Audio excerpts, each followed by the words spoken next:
Assalamualaikum warahmatullahi wabarakatuh. Hamdan wa syukran lillah ma ba'd. Izinkan saya untuk memperkenalkan diri. Nama saya Firdaus Kesaputra dari Program Studi Pendidikan Agama Islam PAI 2A. Di sini saya ingin mengumpulkan atau memenuhi tugas ujian tengah semester Ilmu Pendidikan Islam tentang relasi kuasa pendidik terhadap murid, perspektif kitab Ta'lim Muta'alim. Paradok dalam pendidikan yaitu munculnya justifikasi positif dan negatif yang akan dirasakan dalam kehidupan sehari-hari. Dampak positif perubahan dapat dirasakan dalam kehidupan sehari-hari, seperti dekatnya jarak dunia yang dapat dijangkau dengan alat transportasi dan komunikasi modern dan lain sebagainya. Namun dampak negatif dari perubahan tersebut pun sulit dibendung. Pola pemikiran yang serba rasionalis, agresif, dan empiris akan menjebak manusia dalam kehampaan, nihilis, dan sekuler, bahkan ateis. Efek negatif dari modernitas juga akan mendehumanisikan objektivasi manusia yang ditandai dengan agresivitas, tindak kriminal baik personal maupun kolektif.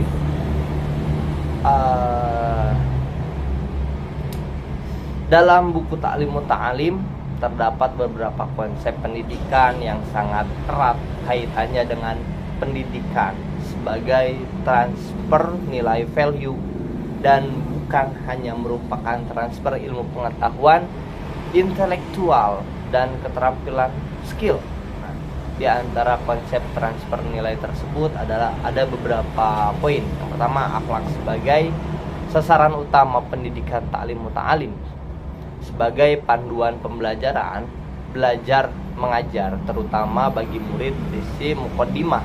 Dalam pasal 13 dalam muqaddimah, Al-Zanurzi mengatakan bahwa pada zamannya banyak penuntut ilmu atau murid yang tekun tetapi tidak bisa mematikan manfaat dari ilmu, mengamalkan dan menyebarkannya.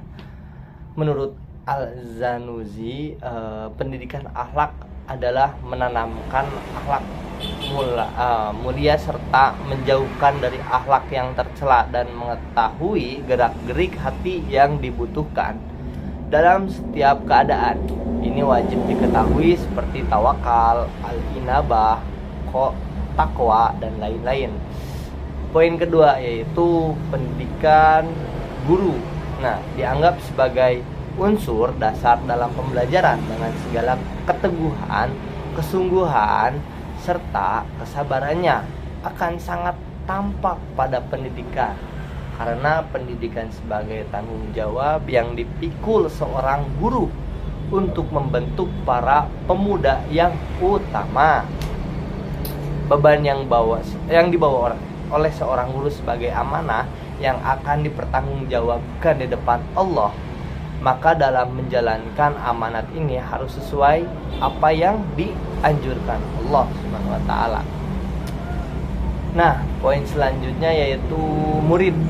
Unsur kedua yang memegang peranan atau unsur ketiga peranan dalam pendidikan adalah anak didik. Anak didik adalah manusia yang akan dibentuk oleh dunia pendidikan. Ia adalah objek sekaligus subjek yang tanpa keberadaannya proses pendidikan mustahil berjalan. Al-Zanurzi dalam membahas hal-hal yang berkaitan dengan anak didik lebih situasikan pada kepribadian atau sikap dan moral yang mulia yang perlu dimiliki oleh para pelajar, kepribadian yang harus dimiliki oleh murid. Sebagian dikatakan Al-Zanurzi adalah setiap murid harus mempunyai sifat-sifat tawadu, ifah, sifat menunjukkan harga diri yang menyebabkan seseorang terhindar dari perbuatan yang tidak patut. Tabah, sabar, waro, menahan diri dari perbuatan yang terlarang, dan tawakal yaitu menyerahkan segala perkataan kepada Allah. Poin selanjutnya yaitu relasi kuasa pendidikan terhadap murid dalam sebuah pembelajaran hubungan guru dan murid.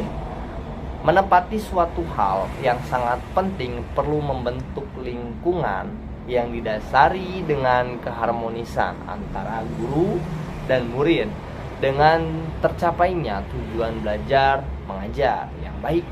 Karena pendidikan adalah masalah pribadi yang perlu diperhatikan dan harus menjalani hubungan antara keduanya.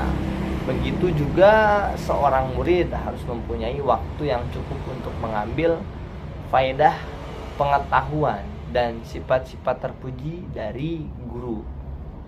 Seperti itu. Seperti halnya ingar sosong tulodo hingga mengontarso turi handayani. Poin selanjutnya, metode pendidikan akhlak berkaitan dengan metode pengajaran pendidikan akhlak. Al-Zanuzi mengemukakan 3 metode yang penting dalam pendidikan akhlak. Ada 3, yaitu poin pertama A, metode pendidikan akhlak dengan nasihat. Poin kedua, metode pendidikan akhlak dengan muzakarah ataupun saling mengingatkan. Dan selanjutnya poin ketiga itu metode dan strategi pendidikan akhlak yang lebih berorientasi kepada konsep wajib dalam belajar. Seperti itu. Nah, kesimpulan relasi kuasa pendidik terhadap murid yang ada dalam kitab Ta'lim Muta'alim sebagaimana yang diformulasikan penggagasnya yaitu Az-Zarnuzi memiliki keunikan karena ketundukan seorang murid dibangun dalam nuansa sufistik pedagogik. Hal ini tampak pada landasan fikir yang dibangun berangkat dari tentram tasawuf sebagai landasan utama konsep ridho, tawadu, waro, ikhlas, dan sabar merupakan kata kunci dalam proses pembelajaran. Mungkin itu saja yang bisa saya sampaikan ataupun rangkum dan hafalkan. Mohon maaf bila ada kata-kata yang salah dari diri saya karena kebenaran hanya milik Allah. Billahi fisabilil haq. Wassalamualaikum warahmatullahi wabarakatuh.